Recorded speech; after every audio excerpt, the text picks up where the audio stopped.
Hello students, good morning. आज से मैं क्लास 12 की फिजिक्स की क्लास आप सभी के लिए स्टार्ट करने जा रहा हूँ।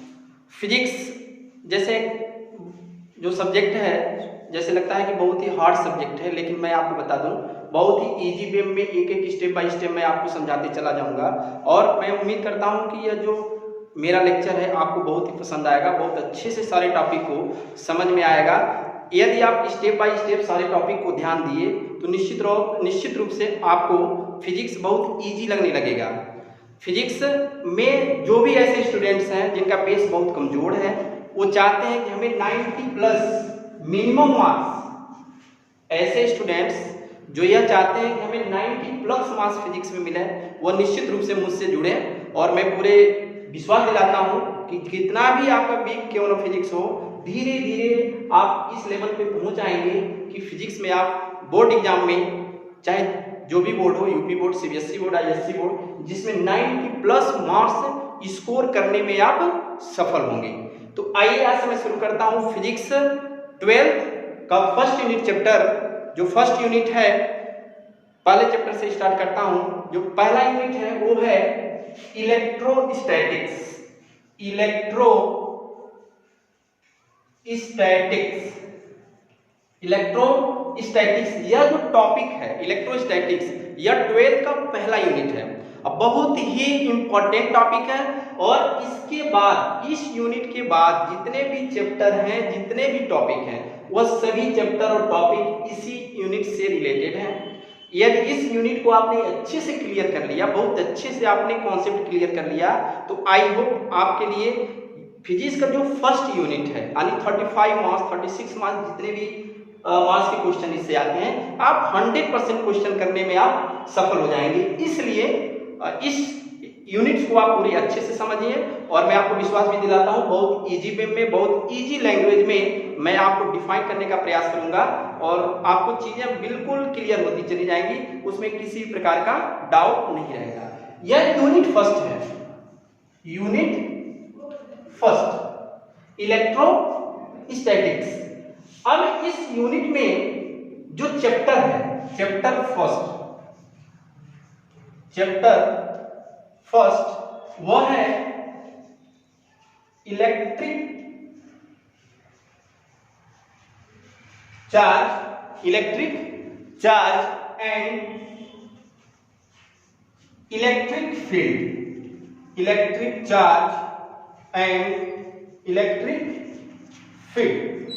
फर्स्ट जो चैप्टर है वो क्या है? Electric charge and electric field. यह जो पार्ट है, जो इलेक्ट्रोस्टैटिक्स जो है, यह साइंस का एक ब्रांच होता है इलेक्ट्रिसिटी। तो इस चैप्टर को शुरू करने के पहले हम आपको यह क्लियर करा दें कि यह इलेक्ट्रिसिटी है क्या, क्योंकि जो भी पार्ट आप पढ़ेंगे यह इलेक्ट्रिसिटी टॉपिक से रिलेटेड है। तो सबसे पहले हम देखते हैं कि इलेक्ट्रिसिटी होता क्या है। इलेक्ट्रिसिटी होता क्या है? अब इलेक्ट्रिसिटी है क्या, इसको देखना। तो इलेक्ट्रिसिटी जो है वो है कि the branch of science in which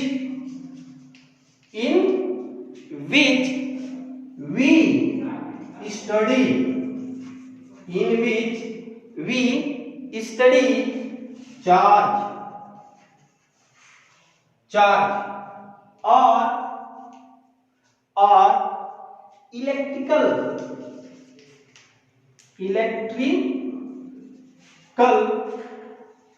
effect of the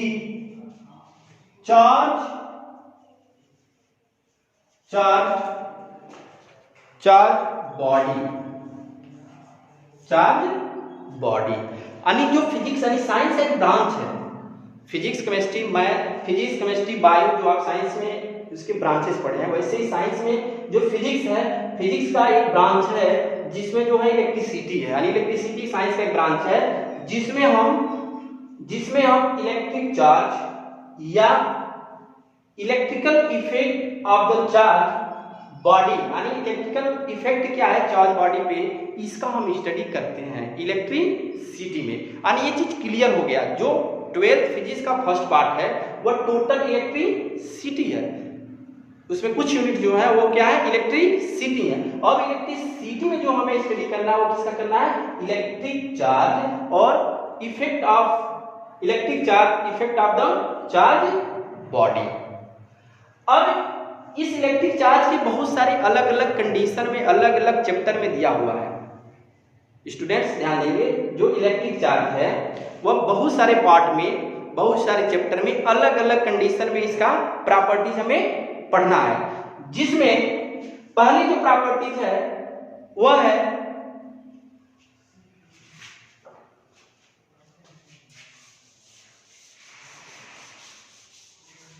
students copy और कलम लेके बैठेंगे, इंपॉर्टेंट टॉपिक को नोट करते जाएंगे। बाकी बाद में हम अपने डिस्क्रिप्शन लिंक पे या वेबसाइट पे हम इसकी नोट्स आपको पीडीएफ फाइल के रूप में प्रोवाइड करा देंगे। लेकिन जितने इंपॉर्टेंट फैक्ट्स हैं वो अगर आप नोट्स करते चलेंगे तो आपको यहीं पे याद हो जाएगा, लर्न हो जाएगा। बाकी बाद में एक बार रिवीजन कर लेंगे तो बिल्कुल टू बी क्लियर कॉन्सेप्ट। जैसे ही कॉन्सेप्ट क्लियर होगा वैसे ही फिजिक्स बिल्कुल हलवा हो जाएगा। और हम प्रयास करेंगे कि आपको एक हलवा के रूप में ही फिजिक्स मिले, कि बिल्कुल जो हवा है फिजिक्स का वो आपके मन से समाप्त हो जाए। बिल्कुल जिसका बेस कमजोर है वो मेरे यूट्यूब चैनल से जुड़े, चैनल को देखें, सारे टॉपिक को step by step to the points, सारे सिलेबस को अच्छे से कवर करके मिक्सचर टॉपिक यानी मिक्सचर मटेरियल मैं आपको दूंगा। मिक्सचर मटेरियल मींस फिजिक्स में 3 पार्ट होते हैं, थियरी अगर आपके क्लियर हो गए, थियरी अगर आपके क्लियर हो गए तो फिर आपको डेरिवेशन करने में कोई प्रॉब्लम नहीं होगी। और जैसे थियरी और डेरिवेशन क्लियर कर लिए आप तो फिर आपको न्यूमेरिकल लगाने में बहुत ही आसान हो जाएगा, न्यूमेरिकल सॉल्व करने में। यानी फिजिक्स में जो आप पढ़ेंगे तो आपको theory plus derivation plus numerical तीनों पार्ट पे कमांड करनी है 100% मार्क्स लाने के लिए। 100 में आप चाहते हैं कि मुझे 100 में 100 मार्क्स बोर्ड में आए तो आपको तीनों पार्ट पे फोकस करना होगा, थियरी पे भी फोकस करना होगा, डेरिवेशन पे भी फोकस करना होगा और न्यूमेरिकल पे भी फोकस करना होगा। मैं तीनों पार्ट अच्छे से आपका कॉन्सेप्ट क्लियर कराऊंगा और प्रत्येक चैप्टर के एंड के बाद एनसीईआरटी के जितने भी प्रॉब्लम हैं, चाहे हॉट प्रॉब्लम हो, जितने भी प्रॉब्लम है सारे प्रॉब्लम को हम यहाँ पे सॉल्व कराएंगे। और बिल्कुल न्यूमेरिकल से जो दूर भागते हैं वो दूर न भागे, चाहे बायो ग्रुप के स्टूडेंट्स हों या मैथ ग्रुप के स्टूडेंट हों, सबके लिए बहुत ईजी वे में हम न्यूमेरिकल्स बता देंगे। तो आइए शुरू करते हैं इस चैप्टर को, इलेक्ट्रिसिटी के बाद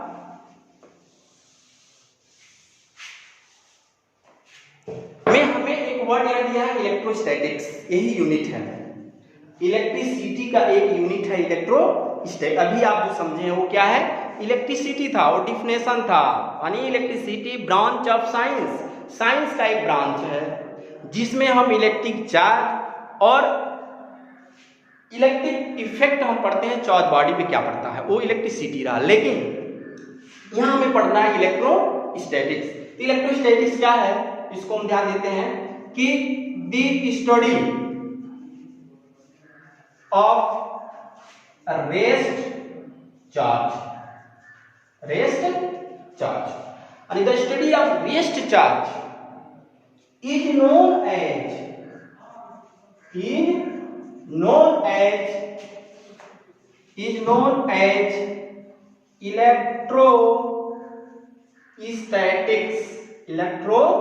इलेक्ट्रोस्टैटिक्स या इसी को हम कहते हैं और स्टैटिक इलेक्ट्रिसिटी या इसी को हम कहते हैं स्टैटिक इलेक्ट्रोसिटी। वाइल जबकि अब यहाँ पे ध्यान दिया है कि the study of rest charge, तो इसको हम कहेंगे इलेक्ट्रोस्टैटिक्स या static electricity. While the study of moving charge,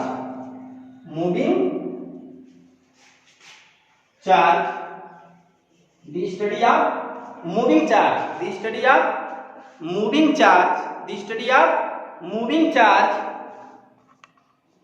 that is electric current. Tenth में आप पढ़े होंगे, क्लास 10 में इलेक्ट्रिक करंट पढ़े होंगे, flowing of charge, the rate of flowing of charge. तो चार्ज वहां क्या कर रहा है, फ्लो कर रहा है, यानी मूविंग कंडीशन में है। तो while the study of moving charge that is electric current is known as current electricity is known as current electricity. यानी जो इलेक्ट्रिक चार्ज है, यहाँ पे दो कंडीशन आपने देखा, एक देखा कि रेस्ट पोजीशन में क्या प्रॉपर्टीज है उसको हम इलेक्ट्रोस्टैटिक्स में स्टडी करेंगे, जो आपका कंटिन्यू यहाँ होगा। इसके जस्ट बाद जो यूनिट्स हैं वह करंट इलेक्ट्रिसिटी में क्या है कि वहाँ चार्ज रेस्ट नहीं होगा, वह मोशन करेगा, मूविंग कंडीशन में होगा। और मूविंग कंडीशन के भी दो कंडीशन है। फर्स्ट कंडीशन कि उसकी स्पीड कांस्टेंट हो। स्पीड कांस्टेंट का मतलब ये हो गया कि उसमें नो एक्सेलरेशन, यानी कोई एक्सेलरेशन ना हो, तो वहां पे क्या है, करंट इलेक्ट्रिसिटी है। लेकिन मैग्नेटिज्म भी आएगा इसमें, और सबसे लास्ट जो चैप्टर है वहां पे क्या होगा कि इलेक्ट्रिक चार्ज मूविंग तो होगा, लेकिन उसकी जो वेलोसिटी होगी वह टाइम के साथ, जो स्पीड होगी वो टाइम के साथ चेंज होगा। यानी वहां पे जो इलेक्ट्रिक चार्ज हो क्या होगा, एक्सेलरेट होगा। तो उसको हम कहेंगे इलेक्ट्रोमैग्नेटिक वेव्स। वो लास्ट चैप्टर है, अभी काफी दिन बाद आएगा, 2-3-4 महीने बाद वो टॉपिक आएगा। लेकिन अभी जो हमें पढ़ना है वो पढ़ना है कि the study of rest charge, यानी इलेक्ट्रोस्टैटिक्स का जो चैप्टर है, यूनिट इलेक्ट्रोस्टैटिक यूनिट्स का जो फर्स्ट चैप्टर है, electric charge and electric field. यानी तो बिल्कुल क्लियर दिख रहा है स्टूडेंट्स, क्लियर बिल्कुल दिख रहा है कि हमें इलेक्ट्रोस्टैटिक्स या पूरे इलेक्ट्रिसिटी में सिर्फ हमें एक ही चीज का स्टडी करना है, एक ही चीज को अच्छे से एनालिसिस करके क्लियर करना है, वह है क्या, इलेक्ट्रिक चार्ज। तो आइए अब हम शुरू करते हैं इलेक्ट्रिक चार्ज। अगर हम ये समझ लें कि इलेक्ट्रिक चार्ज है क्या, इलेक्ट्रिक चार्ज की प्रॉपर्टीज क्या है, अगर ये सारी चीजें क्लियर आपने कर लिया तो आगे धीरे धीरे सारे चीज आपके लिए हलवा होते जाएंगे। आई होप आपकी सारी चीजें क्लियर हुई होंगी। ना क्लियर होने पे आप कमेंट बॉक्स में आकर आप चीजें क्लियर कर सकते हैं, उसको हम क्लियर करके फिर आपको हम बता देंगे। कहीं भी कोई प्रॉब्लम होगी तो आप कमेंट बॉक्स में आके जरूर कमेंट करें, उसमें इंप्रूव किया जाएगा। आइए शुरू करते हैं next topic.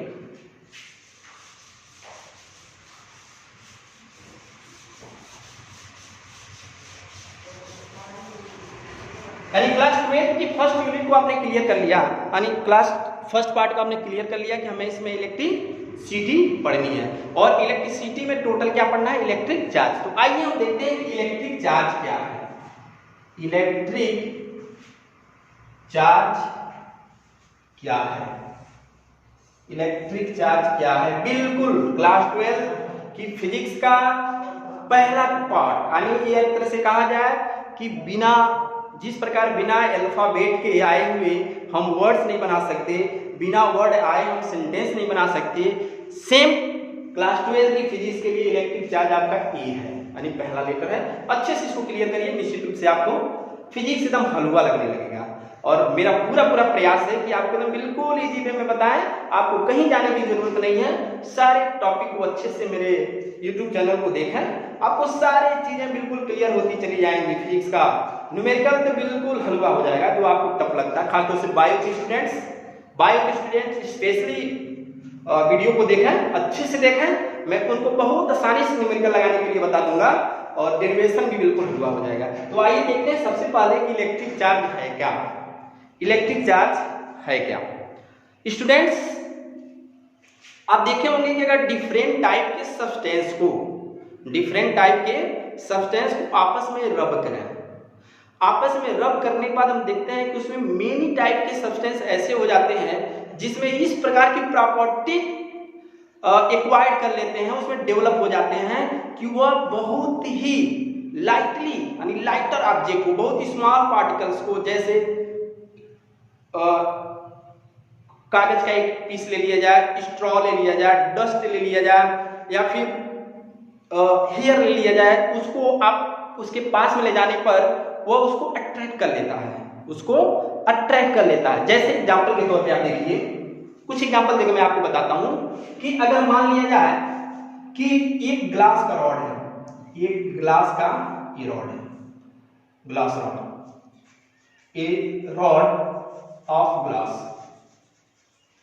Glass of rod, इसको हम रब करें, रब विथ सिल्क क्लॉथ, ध्यान दीजिएगा, ग्लास रॉड को हम रब करते हैं सिल्क क्लॉथ, यानी ए रॉड ऑफ ग्लास रॉड, यानी ग्लास रॉड को हम रब करते हैं सिल्क क्लॉथ या इबोनाइट रॉड को हम रब करें फर या कैट्स स्किन या इबोनाइट रॉड को हम फर या कैट्स स्किन से रब करें, या जनरली आप घर में यूज करते हैं प्लास्टिक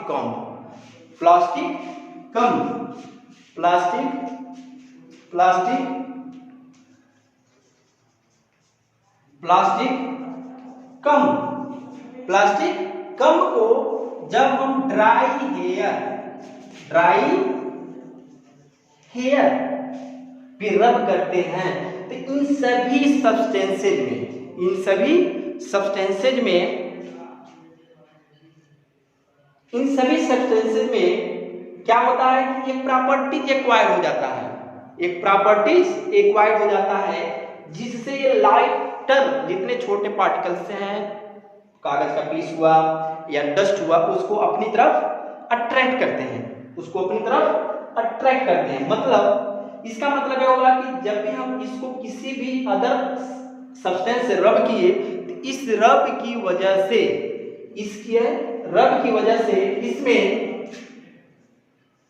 इसमें यह जो रॉड है वह रब की वजह से क्या हो गया, इलेक्ट्रीफाइड हो गया। जैसे इसको रब किए, इस रब की वजह से क्या हो गया, इसमें छोटे छोटे पार्टिकल को अट्रैक्ट करने की प्रॉपर्टी आ गई। अभी आगे और भी आपको क्लियर करते चलेंगे। और इसका मतलब है कि ए रॉड में क्या डेवलप हो गया कि वो रॉड इलेक्ट्रीफाइड हो गया। और जैसे इलेक्ट्रीफाइड हुआ वैसे स्मॉल पार्टिकल को अपनी तरफ क्या कर रहा है, अट्रैक्ट कर रहा है। तो अट्रैक्शन क्या है, अट्रैक्शन एक फोर्स है। तो वह फोर्स किसके द्वारा लग रहा है उस पार्टिकल पे, इस रॉड द्वारा, इस सब्सटेंस द्वारा। और इसका मतलब ये हो गया कि force,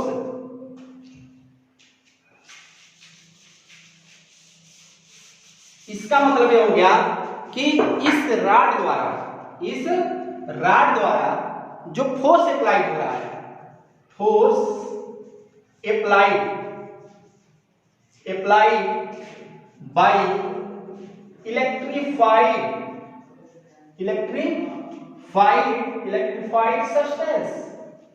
substance, force applied by electrified substance is known as electric force,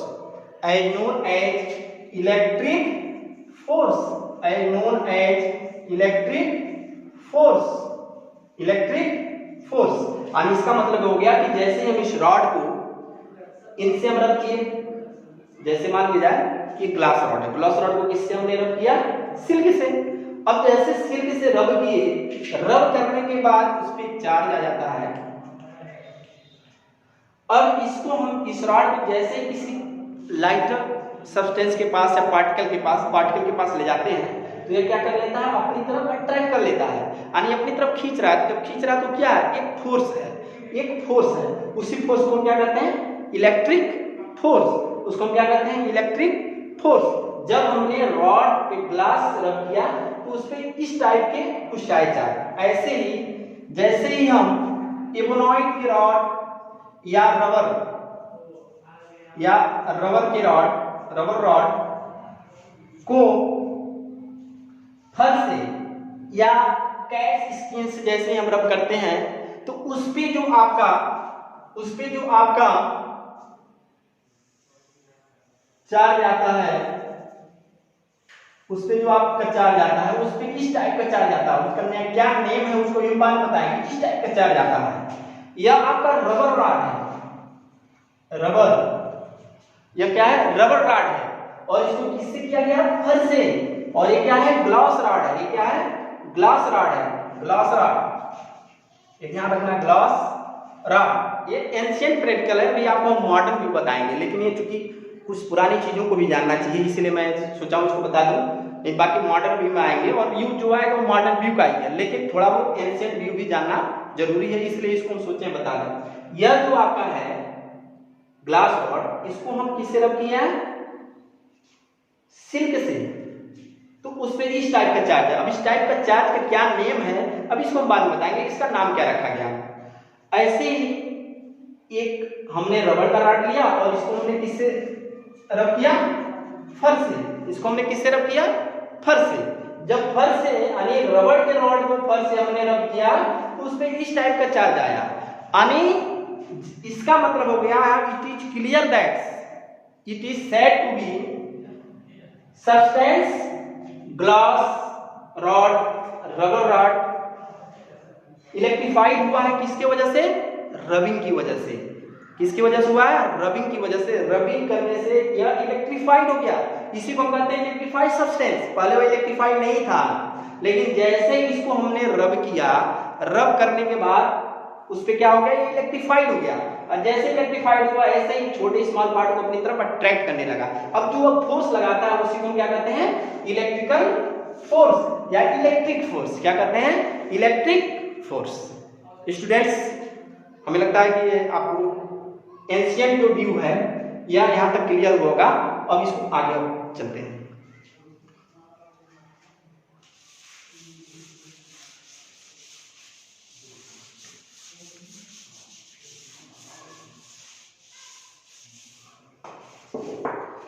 यानी जो ग्लास रॉड था, ग्लास रॉड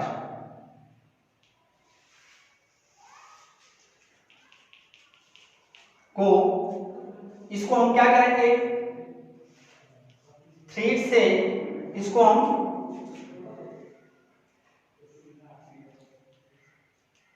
दूसरा भी इसको हम क्या करेंगे, इसी तरीके से यहाँ पे एक और ग्लास का रॉड है और इसको हम यहाँ पे हॉरिजॉन्टली एक थ्रेड से हॉरिजॉन्टली इसको लटका दें यहाँ पे।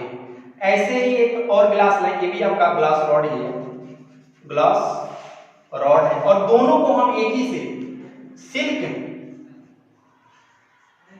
क्लॉथ रब विथ सिल्क, इसको भी हम क्या करें, रब विथ सिल्क। इसको भी हम क्या किए, दोनों ग्लास को हमने सिल्क क्लॉथ से रब करके दोनों को एक पास में अगर हम इसको लटका दें तो ये क्या होगा कि यह क्या करेंगे, ये दोनों एक दूसरे को रिपल करेंगे। ये नीचे की तरफ जाएगा और यह ऊपर की तरफ जाएगा। देखिए दोनों पर नेचर सेम है, दोनों पर नेचर सेम है। और इसका मतलब है कि जब दोनों लाइक हुए, लाइक नेचर, तो इनके बीच क्या हो रहा है, रिपल। क्या हो रहा है, रिपल। ऐसे ही अब हम क्या करते हैं, एक यहां पे ग्लास रॉड ही ले लेते हैं, ग्लास रॉड, और यहां पे हम एक ले लेते हैं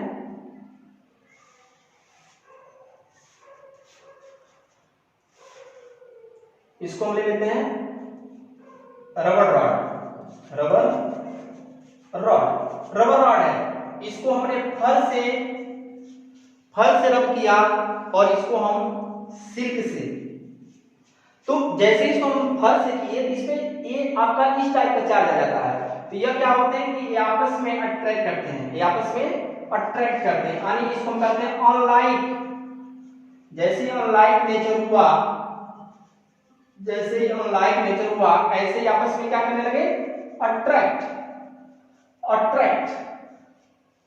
यानी जो हमने प्रैक्टिकली किया, यानी जो प्रैक्टिकली किया, इससे हम एक आपको फैक्ट बता रहे हैं। इससे एक फैक्ट निकल के आती है कि इलेक्ट्रिक चार्ज जो है वह there are two types of charge. इस पूरे प्रैक्टिकली से, एक एक्सपेरिमेंट से, इस एक्सपेरिमेंट से एक चीज क्लियर हो गया, जो आपको एक फैक्ट मिला। वो फैक्ट क्या मिला, इसको हम पहले ही बता सकते थे कि इलेक्ट्रिक चार्ज टू टाइप्स के होते हैं, लेकिन नहीं, हमने आपको एक प्रैक्टिकली बताया। ये एक्सपेरिमेंटली है, एक्सपेरिमेंटली है।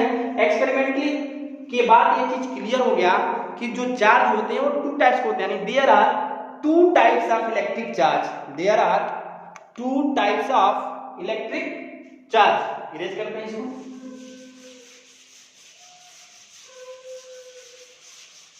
There are two types of electric charge. अब देखिए, ये टू टाइप्स ऑफ जो इलेक्ट्रिक चार्ज है, इसको इन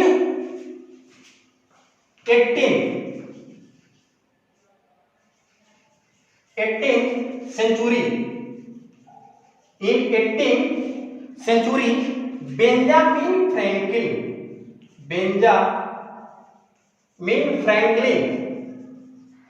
फ्रैंकलिन ने दिस टाइप के जो टू चार्ज थे, दिस टाइप टू चार्ज का नेम दिया। वो नेम क्या था, name of these two type of charge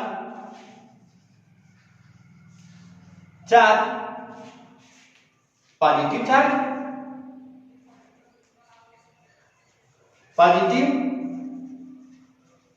charge, and second negative charge।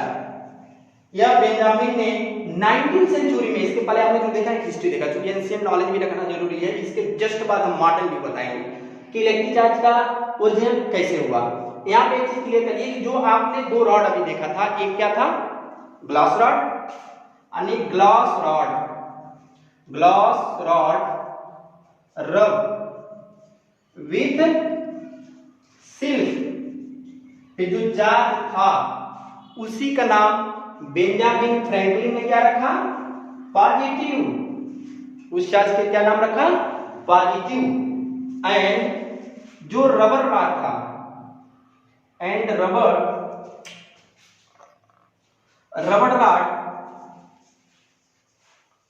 Rod को जो रब किया था इसके साथ विथ फर, उस पे जो चार्ज आया था उसी का नाम रखा था नेगेटिव चार्ज। यानी बेंजामिन फ्रैंकलिन एक फर्स्ट साइंटिस्ट थे जिन्होंने एक्सपेरिमेंटली करके इस चार्ज का नाम दिया था। यानी जो ग्लास रॉड पे आया था उसको पॉजिटिव चार्ज, और जो इस पे आया था वो नेगेटिव चार्ज। तो there are two types of charge, positive charge and negative charge. ये आपका एंशिएंट नॉलेज थी।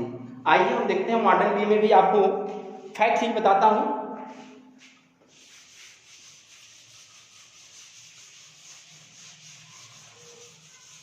बहुत ही इजी वे में, बिल्कुल आपका बिहेव से कोरिलेट, आपके लिविंग स्टाइल से कोरिलेट करके बिल्कुल टॉपिक को हम बताएंगे ताकि आसानी से आपको समझ में आ जाए। आई होप आपको समझ में भी आ रहा होगा अच्छे से।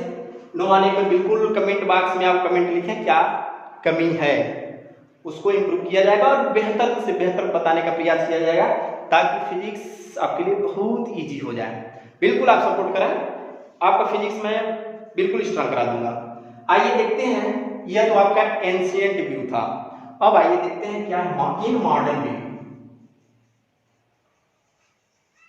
इन मॉडर्न व्यू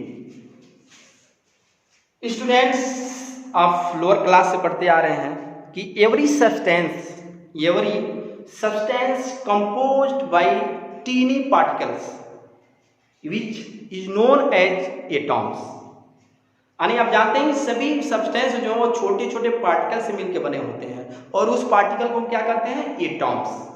जो साइज ऑफ एटॉम्स होता है, यानी ये टीनी पार्टिकल्स ऑफ सब्सटेंस कह सकते हैं, ये tiny particle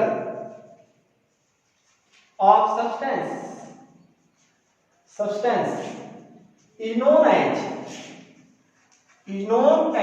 atom, is known as atom। Class 9th में आप पढ़े होंगे, 7th 8th में भी पढ़े होंगे कि जो सबसे स्मॉलेस्ट पार्टिकल होता है किसी भी सब्सटेंस को, उसी को क्या कहते हैं? एटम। एटम, आप एटम की जो साइज है, एक फैक्ट मैं आपको इसमें बता देता हूं कि size of atom is of the order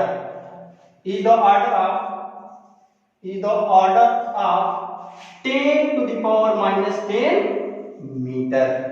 10 to the power minus 10, यानी जो एटॉम्स होते हैं उनकी जो साइज होती है वो किस ऑर्डर की होती है? 10 to the power minus 10 metre. ये आप बेसिक चीज जानते हैं।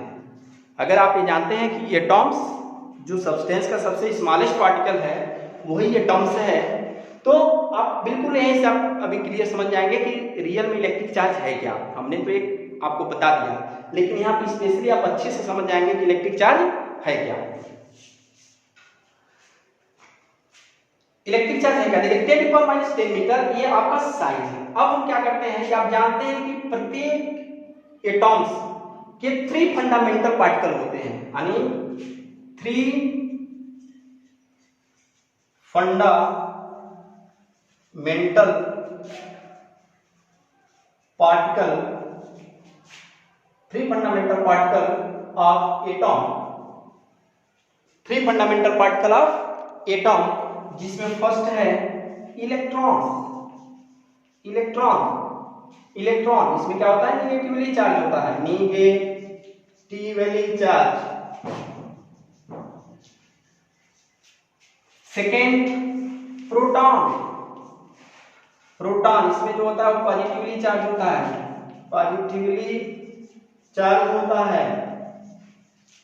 एंड थर्ड न्यूट्रॉन या न्यूट्रल होता है, यानी न्यूट्रॉन जो है वो न्यूट्रल होता है। ये आपके इलेक्ट्रॉन, प्रोटॉन एंड न्यूट्रॉन, ये 3 पार्टिकल्स होते हैं। सबसे पहले बेसिक चीज जानिए, यह क्या होता है? किसी भी एटॉम्स के 3 फंडामेंटल पार्टिकल होते हैं, इनको फंडामेंटल पार्टिकल कहते हैं, इलेक्ट्रॉन, प्रोटॉन और न्यूट्रॉन। इलेक्ट्रॉन, प्रोटॉन और न्यूट्रॉन, ये 3 आपके फंडामेंटल पार्टिकल्स होते हैं एटॉम्स के। अब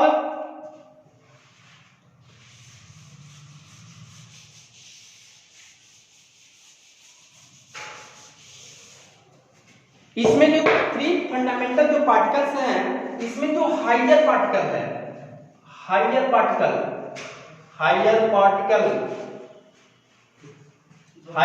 मतलब न्यूट्रॉन एंड प्रोटॉन, या एटॉम्स के सेंटर में होते हैं, जिसको हम न्यूक्लियस कहते हैं। क्या कहते हैं? न्यूक्लियस।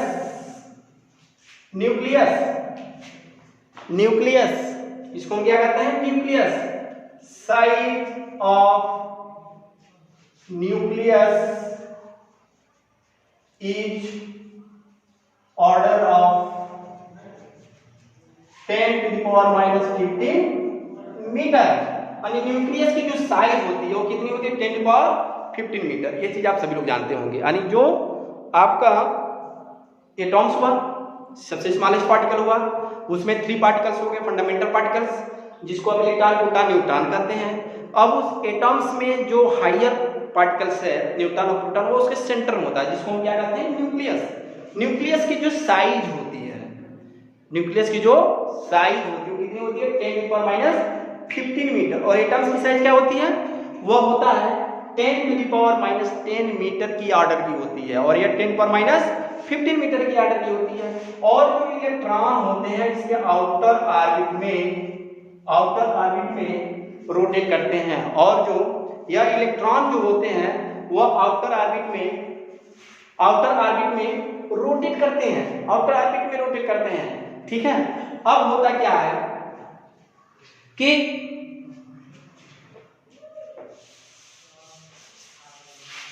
आउटर ऑर्बिट में रोटेट करते हैं, आउटर ऑर्बिट में इलेक्ट्रॉन रोटेट करते हैं।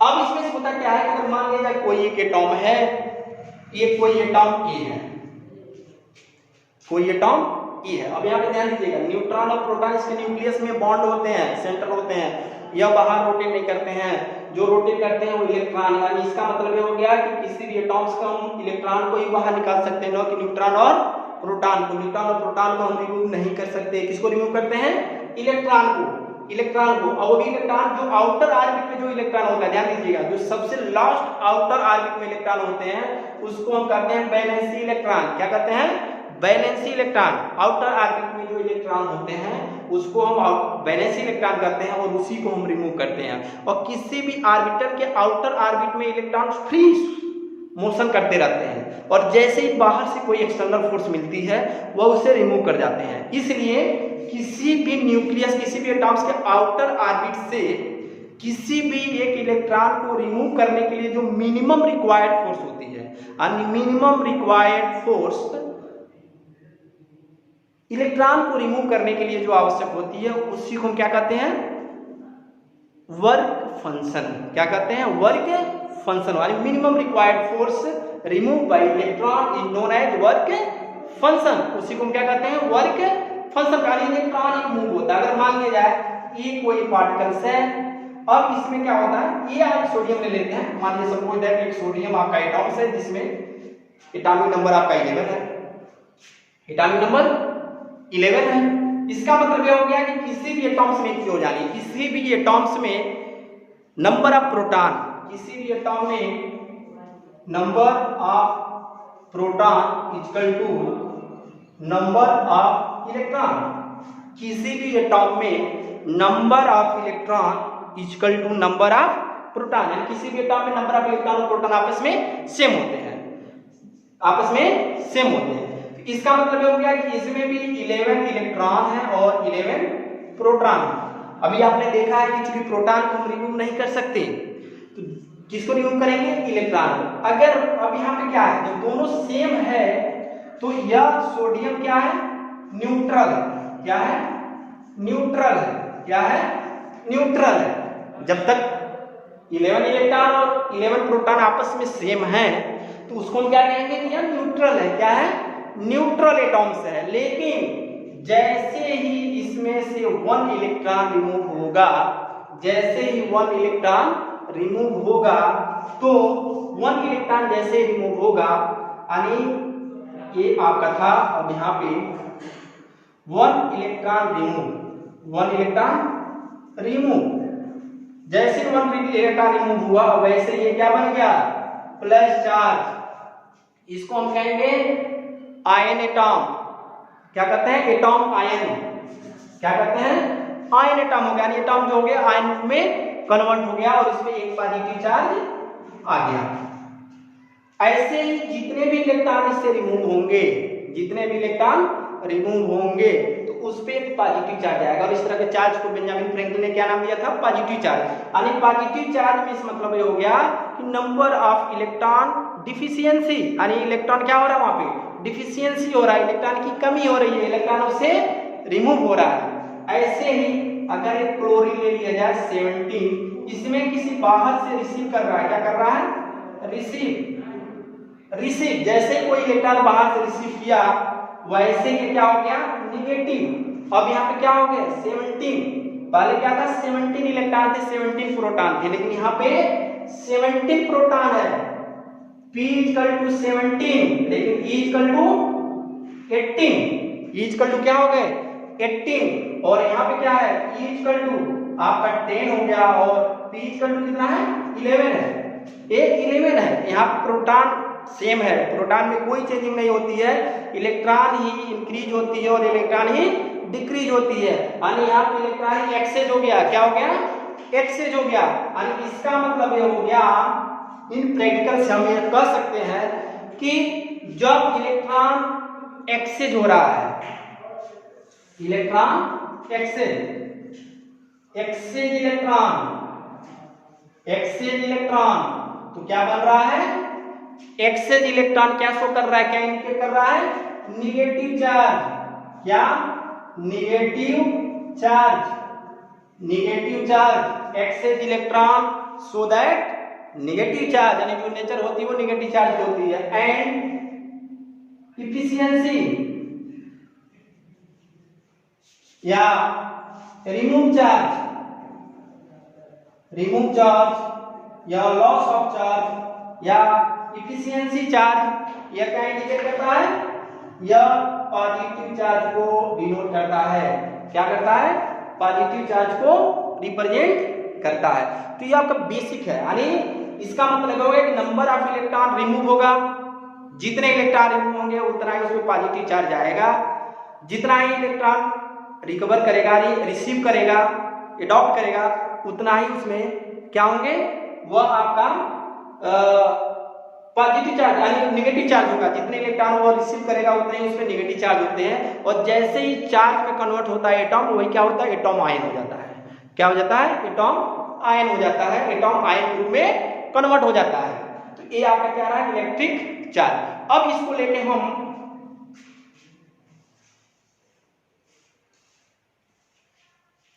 इसका मतलब ये हो गया कि यह जो आपने देखा है कि जो आपका फोर्स लग रहे थे, जो फोर्स लग रहे थे इसके पहले वाले में, पॉजिटिव यानी लाइक चार्ज के बीच में रिपल्सन, अनलाइक चार्ज के बीच में अट्रैक्शन, तो यह जिस जो टाइप के फोर्स यानी रिपल्सन और जो अट्रैक्शन फोर्स थे, उस फोर्स को हम क्या कहते हैं, क्या कहते हैं, उस फोर्स को हम कहते हैं इलेक्ट्रिक फोर्स। तो इलेक्ट्रिक फोर्स प्रोड्यूस कैसे हुआ, इलेक्ट्रिक चार्ज से। इलेक्ट्रिक चार्ज, और इलेक्ट्रिक चार्ज क्या होता है, किसी भी सब्सटेंस का एक फंडामेंटल प्रॉपर्टीज होता है। क्या होता है, फंडामेंटल प्रॉपर्टीज होता है। तो इन अभी तक सभी जो पढ़े उससे हम एक आपको डिफिनेशन बताते हैं कि इलेक्ट्रिक चार्ज है क्या।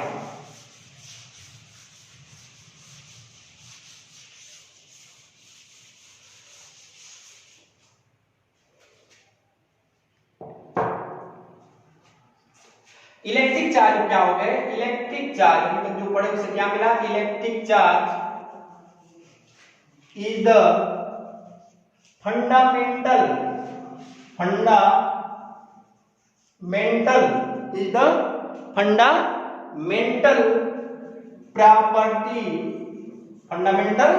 Property of the substance due to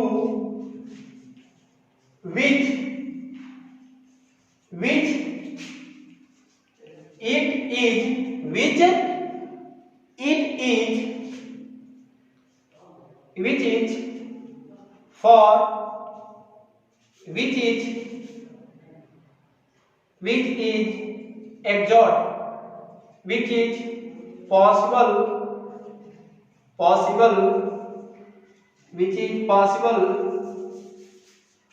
for to exert electrical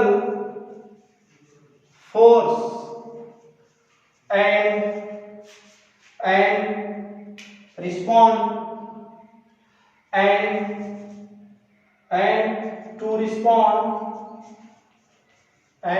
to respond to electrical force। और इसका मतलब हो गया इलेक्ट्रिक चार्ज क्या है, फंडामेंटल प्रॉपर्टी है, फंडामेंटल प्रॉपर्टी है किसका, फंडामेंटल प्रॉपर्टी है जो इलेक्ट्रिकल फोर्स एक्सर्ट करता है, जिसके वजह से अदर ऑब्जेक्ट पर फंडामेंटल फोर्स फंडामेंटल प्रॉपर्टी जिससे इलेक्ट्रिकल फोर्स एक्सर्ट करता है। या यह कर सकते हैं कि जो इलेक्ट्रिक चार्ज है वो आपका क्या है, रिस्पोंडेंट है किसके लिए, इलेक्ट्रिक फोर्स एक्सर्ट करने के लिए। तो यह इलेक्ट्रिक चार्ज का डिफिनेशन है।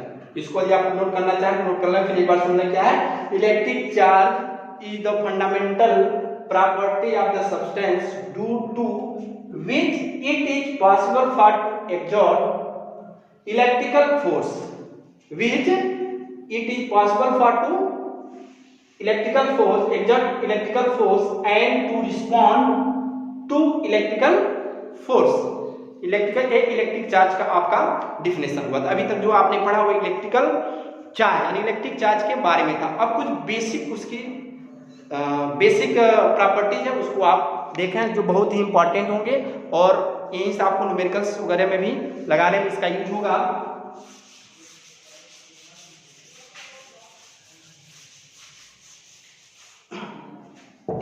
इलेक्ट्रिक चार्ज का दोनों चीज आपने बता दिया, एक चीज ध्यान रखिएगा, बिल्कुल दोनों आप देखिए, एंशिएंट व्यू भी देखिए, मॉडर्न व्यू भी देखिए, तो बिल्कुल क्लियर हो गया होगा कि इलेक्ट्रिक चार्ज है क्या, इलेक्ट्रिक चार्ज है क्या। अब इसमें कुछ इंपॉर्टेंट बेसिक पॉइंट्स हैं जिसको आप पढ़ा दीजिए। सबसे पहले तो क्या है कि electric charge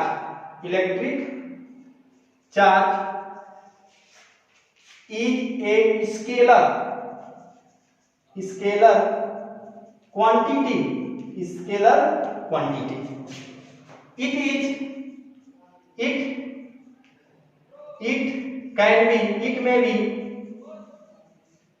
It may be positive, negative और जीरो। यानी पॉजिटिव चार्ज की वैल्यू नेगेटिव भी हो सकती है, पॉजिटिव भी हो सकती है और जीरो भी हो सकती है। Second, electric it is represented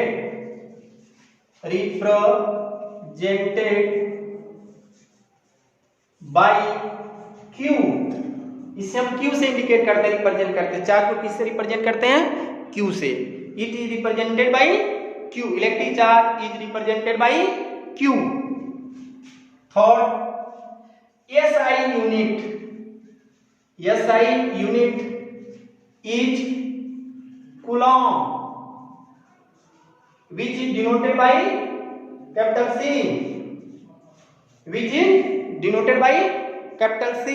यानी यूनिट जो होती है चार्ज की वो क्या होती है? कूलम्ब। और कूलम्ब को किससे रिप्रेजेंट करते हैं? C से। इन सीजीएस सिस्टम में क्या कहते हैं? CGS system is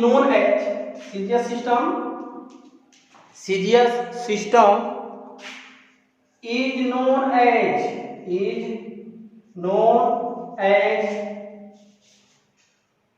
electrostatic unit ESU।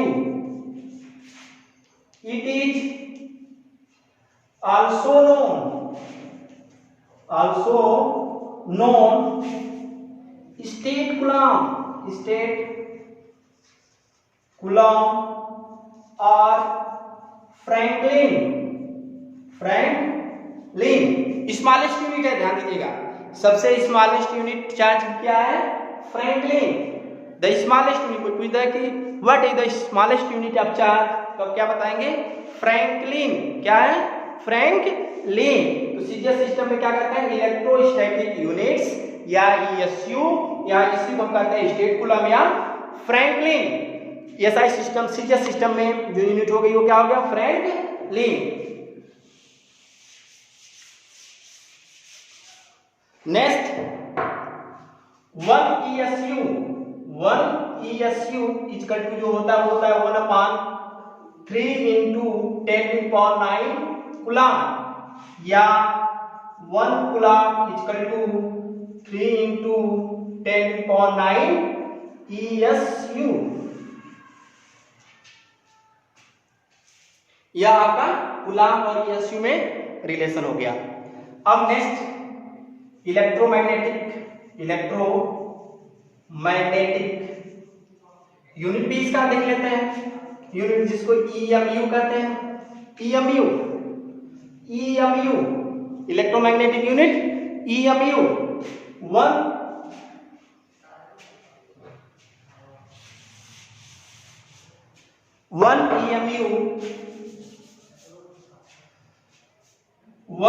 EMU equal to 10 coulomb, या 1 coulomb equal to 10⁻⁻1 EMU। 1 EMU equal to 10 coulomb या 1 कूलम्ब इक्वल टू 10⁻⁻1 EMU। यह आपके यूनिट्स होते हैं। यह क्या हो गया? आपका यूनिट्स हो गया। ये क्या हो गया? यूनिट्स हो गया। अगर आप EMU और ESU में रिलेशन लिखें तो हम ये भी लिख सकते हैं कि 1 coulomb 1 EMU equal to 10 coulomb अपान, आप इन दोनों में रेशियो निकालना चाहें तो आ जाएगा 3 × 10⁸ दोनों का रेशियो आ जाएगा, EMU और ESU का। यानी रेशियो अगर पूछा जाए what is the ratio of ESU और EMU, तो आप आसानी से बता सकते हैं कि EMU और ESU की जो वैल्यू होगी क्या होगी, ESU और EMU के बीच जो रेशियो होगा वो होगा 3 ×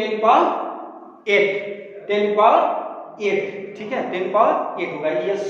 EMU और ESU के बीच का रेशियो आप आसानी से निकाल सकते हैं।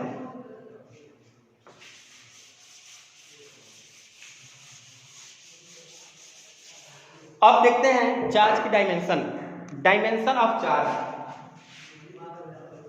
Dimension of charge. अब जानते हैं Q इक्वल टू क्या होता है, I इंटू T, I का A और T का T होता है, इसलिए Q की जो डायमेंशन हो गया क्या हो गया, AT हो गया। Q क्या है, डिराइव क्वांटिटी है, लेकिन करंट क्या है, फंडामेंटल क्वांटिटी है। Current is the fundamental quantity but charge is the derive quantity. Charge fundamental quantity नहीं है, इसको फंडामेंटल क्वांटिटी में कन्वर्ट किया जाएगा। तो Q की जो डायमेंशन होगी क्या हो गया, AT, A पे पावर 1, T पे पावर 1, M0 भी इसको इस प्रकार भी लिख सकते हैं आप, M0 A1 T1। ये आपका डायमेंशन ऑफ चार्ज हो गया। इसके बाद कुछ बेसिक प्रॉपर्टीज है जिसको जानना जरूरी है, जिसमें पहला है फर्स्ट, चार्ज टू टाइप्स है, टू टाइप्स ऑफ चार्ज,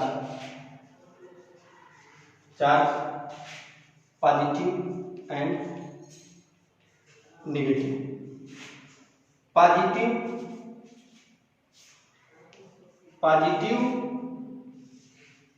और पॉजिटिव के बीच जो force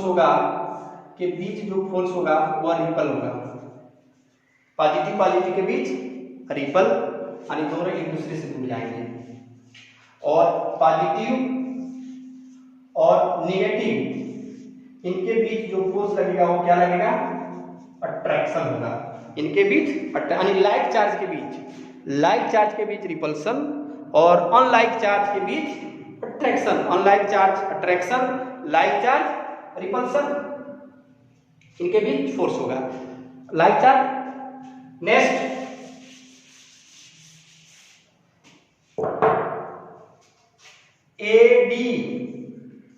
additivity of charge, additivity of charge क्या होता है, अगर मान लिया जाए कि क्या होता है कि total charge of substance is equal to algebraic sum of charges of different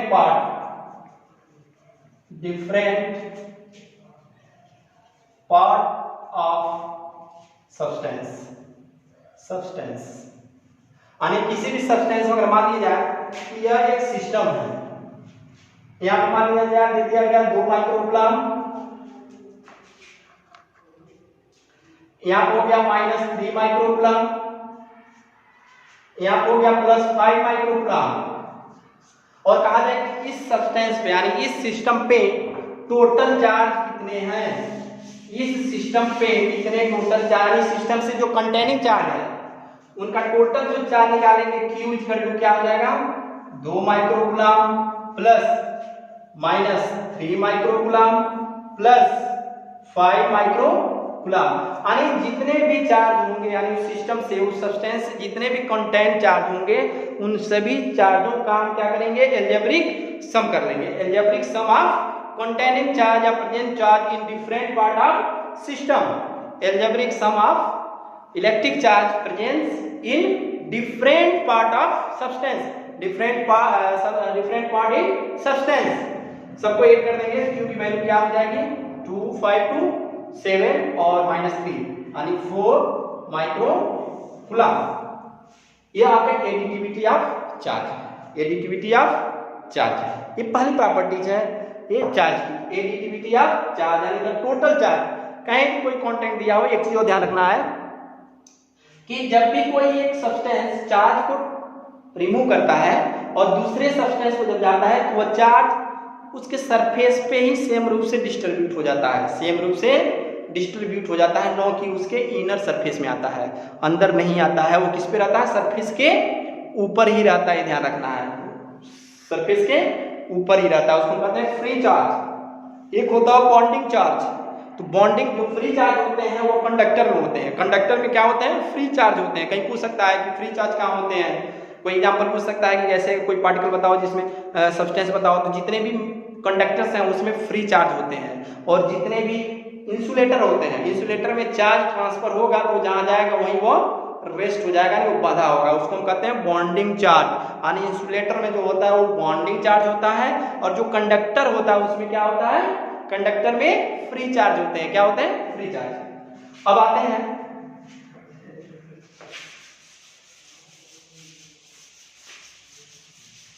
conservation of charge.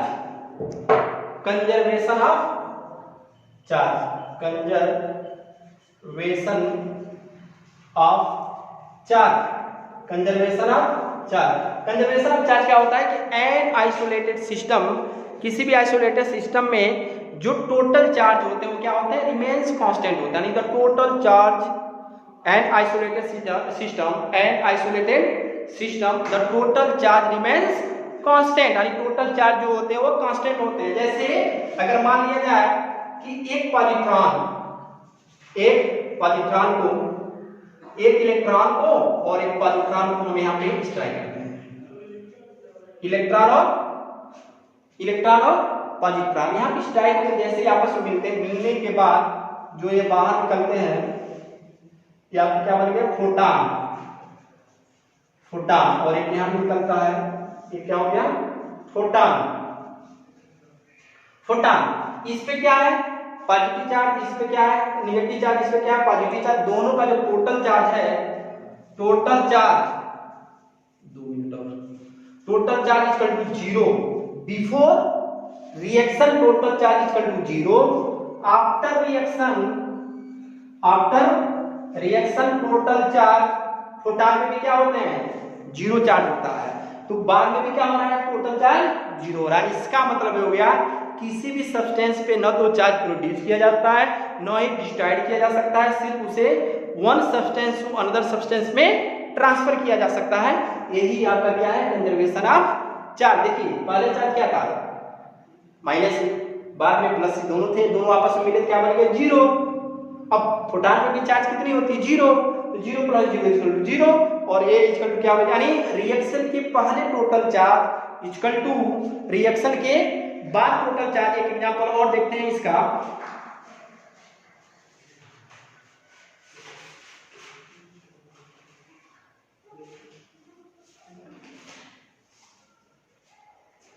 एक एग्जांपल और भी देखना चाहते देख सकते हैं, जैसे यूरेनियम 92 235 पे न्यूट्रॉन की जब फ्यूजन की जाती है ये बनता है बेरियम 56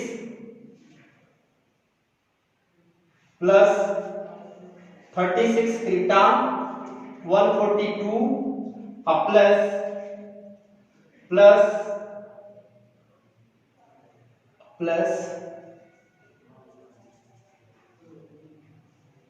50 प्लस 30 N1 142 235 36। तो इसमें अगर आप देखें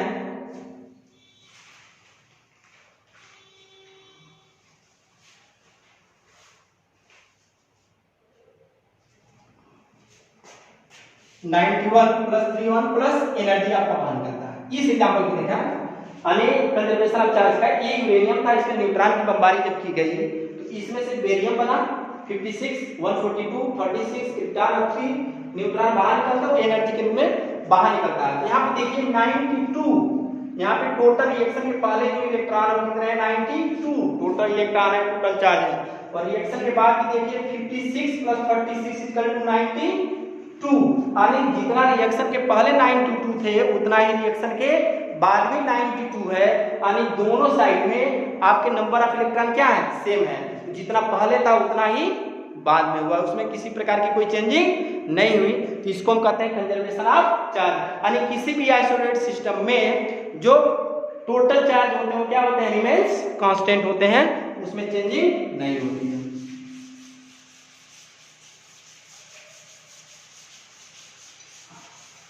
अब आइए लास्ट पॉइंट्स है इलेक्ट्रिक चार्ज से quantization of charge. Quantization of charge, quantization of quantization quantus word से ओरिजिन है, जिसका मतलब होता है पैकेट के रूप में होता है। और इसका मतलब है कि किसी भी सब्सटेंस का जो टोटल चार्ज होता है, जो टोटल चार्ज होता है वह एलिमेंट्री चार्ज का इंटीग्रल मल्टीपल होता है, इसका मतलब हो गया किसी भी एटॉम में जो इलेक्ट्रॉन होंगे वो 1 e इलेक्ट्रॉन हो सकता है, प्लस माइनस 2 इलेक्ट्रॉन हो सकता है, प्लस माइनस 3 इलेक्ट्रॉन हो सकता है, plus minus n e electron हो सकता है, where n = 1 2 3 4 n = transfer electron या डिफिशियंसी इलेक्ट्रॉन या रिसीव इलेक्ट्रॉन, ट्रांसफर इलेक्ट्रॉन या रिसीव इलेक्ट्रॉन n = तो वह 1 इलेक्ट्रॉन के रूप में ट्रांसफर कर सकता है, 2 इलेक्ट्रॉन के रूप में ट्रांसफर कर सकता है, 3 इलेक्ट्रॉन ट्रांसफर कर सकता है, 4 इलेक्ट्रॉन ट्रांसफर कर सकता है। क्यों? क्योंकि इलेक्ट्रॉन जो होता है वो कंटिन्यूअस नहीं होता बल्कि डिस्क्रीट रहता है, यानी सतत न होकर विविक्त होता है, यानी डिस्क्रीट होता है, वह कंटिन्यूअस नहीं होता है। इसलिए इलेक्ट्रॉन जब भी ट्रांसफर होगा या रिसीव करेगा तो वह इंटीग्रल मल्टीपल के रूप में ही चार्ज को एडॉप्ट या ट्रांसफर करता है। इसलिए इसको कहते हैं Q = ±n e, Q = ±n e। यानी किसी भी सब्सटेंस में जो टोटल चार्ज होते हैं, यानी टोटल जो इलेक्ट्रॉन होते हैं वह एलिमेंट्री इलेक्ट्रॉन के इंटीग्रल मल्टीपल के equally the total charge of substance is equal to the integral of elementary charge, यानी multiple integral of elementary charge. Elementary charge क्या होता है इसको आप जान लें। Elementary charge is the fundamental यानी minimum value, elementary charge is the minimum value of charge होता है, यानी उसकी वैल्यू E होता है। यह आपका क्या है, एलिमेंट्री चार्ज है, और इसकी वैल्यू कितनी होती है 1.6 × 10⁻⁹ कूलम। E पर जो चार्ज होता है क्या होता है, माइनस इलेक्ट्रॉन E = माइनस, या इसी को मॉड E कर देंगे, ये हो जाएगा 1.6 × 10⁻⁹ कूलम चार्ज होते हैं। इलेक्ट्रॉन के जो चार्ज होते हैं कितने होते हैं 1 पर आती है फंडामेंटल, या एलिमेंट्री चार्ज है, या क्या है एलिमेंट्री चार्ज है। इलेक्ट्रॉन पर नेगेटिव चार्ज होता है और प्रोटॉन पे, यानी इसको हम ऐसे लिख सकते हैं -E = -1.6 × 10⁻⁹ कूलम, और प्लस E = मतलब प्लस 1.6 × 10⁻⁹ कूलम। यह आपका चार्ज हो गया। यानी एक तरह से कहा जाए कि जो चार्ज है, अभी तक का जो भी आपने लेक्चर देखा उसमें आपने एक चीज क्लियर किया होगा कि जो इलेक्ट्रिक चार्ज है वो क्या है, वह total number of charge remove या रिसीव, जितना चार्ज रिसीव करेंगे यानी इलेक्ट्रॉन रिमूव करेंगे वह क्या होगा पॉजिटिव चार्ज, और जो रिसीव करेगा वो क्या होगा नेगेटिव चार्ज। तो इस तरह से जो इसमें न्यूमेरिकल्स होते हैं, यानी इसका मतलब ये हो गया कि जो चार्ज होगा, अगर हमें किसी भी कंडक्टर पे या किसी भी सब्सटेंस पे कहीं पे भी अगर हमें चार्ज की वैल्यू निकालनी है तो हमें क्या ज्ञात होना चाहिए, क्या फाइंड होना चाहिए, नंबर ऑफ इलेक्ट्रॉन। अगर नंबर ऑफ इलेक्ट्रॉन हमें पता है तो हम चार्ज की वैल्यू निकाल सकते हैं। अब अगर 2 इलेक्ट्रॉन रिमूव हो जाए तो हम कहेंगे कि वो पार्टिकल का नेचर क्या होगा, तो आप कहेंगे रिमूव हुआ है इसलिए वो पॉजिटिव चार्ज होगा। हम कहेंगे इसने 3 इलेक्ट्रॉन को रिसीव कर लिया तो आप क्या कहेंगे, चूंकि ये रिसीव किया है इसलिए इसका नेचर क्या होगा नेगेटिव चार्ज होगा। तो इससे रिलेटेड यानी इलेक्ट्रिक चार्ज कंप्लीट हो गया आपका कंप्लीट। कल हम कूलम्ब्स लॉ शुरू करेंगे जो बहुत इंपॉर्टेंट पार्ट है। आई होप आपको आज टॉपिक समझ में आई होगी। इससे रिलेटेड न्यूमेरिकल हम कल नेक्स्ट वीडियो में कुछ न्यूमेरिकल्स लगाने के जस्ट बाद कुछ इंपॉर्टेंट न्यूमेरिकल्स जो आपको काम आएंगे बोर्ड एग्जामिनेशन में। स्पेशली ये जो वीडियो है यह सीबीएसई बोर्ड के स्टूडेंट्स के लिए है, बोर्ड एग्जामिनेशन के बच्चों के लिए है जो 90 प्लस से एबव लाना चाहते हैं, 90 प्लस लाना चाहते हैं, वो निश्चित रूप से इस वीडियो को देखें, शेयर करें, लाइक करें। और इससे रिलेटेड कल न्यूमेरिकल लगाने के बाद हम कूलम्ब्स लॉ कल शुरू करेंगे। धन्यवाद, थैंक यू।